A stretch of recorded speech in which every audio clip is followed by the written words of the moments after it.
How do you know if the traffic is bad in your city? You don't check every street, just a few major junctions. If they're jammed, you assume the whole city is too. That's exactly how the stock market works. You don't need to track every listed company to know how the market is performing, you just follow a few key ones. These selected companies form what we call the stock market index, and that's our topic for today. Welcome back to Market Matters, your guide to understanding the Indian stock market. India has thousands of listed companies. Imagine trying to check each one daily. That's not practical. Instead, we rely on a handful of major stocks from key sectors. These chosen companies represent the overall market and are bundled into an index. So when someone says the market is up, they usually mean the index is rising. And that's how we read the market's move. In India, the two most watched indices are S&P BSE Sensex for the Bombay Stock Exchange, Nifty 50 for the National Stock Exchange. Both these indices represent the top companies across sectors. There are also focused indices like Bank Nifty, which tracks the banking sector. The S&P in Sensex stands for Standard & Poor's, the agency that helps maintain its structure. On the other hand, NSE Indices Limited handles all indices related to the NSE. Indices aren't just numbers. They serve four powerful purposes. 1. Market sentiment. Indices reflect how investors feel about the economy. If Nifty is rising, the outlook is optimistic. If it's falling, it signals concern. 2. Benchmarking.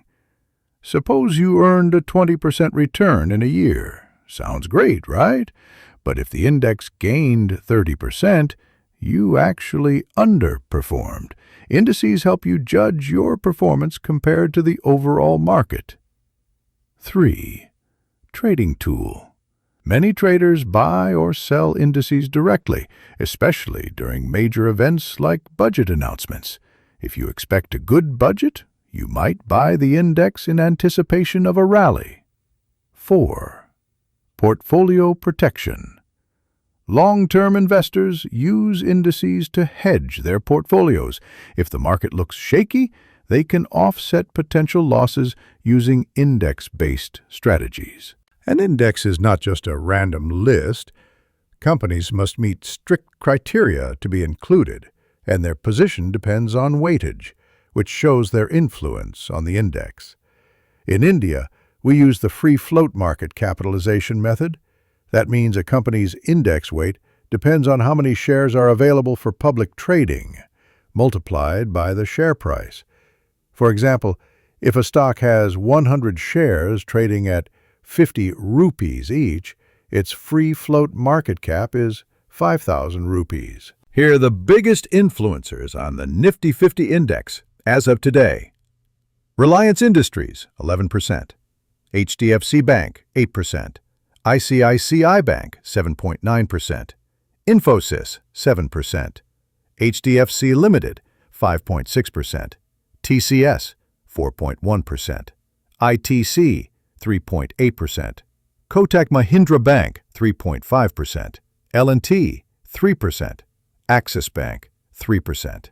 When any of these companies see big price changes, the index reacts quickly. Beyond Nifty and Sensex, we also have sectoral indices that track specific industries.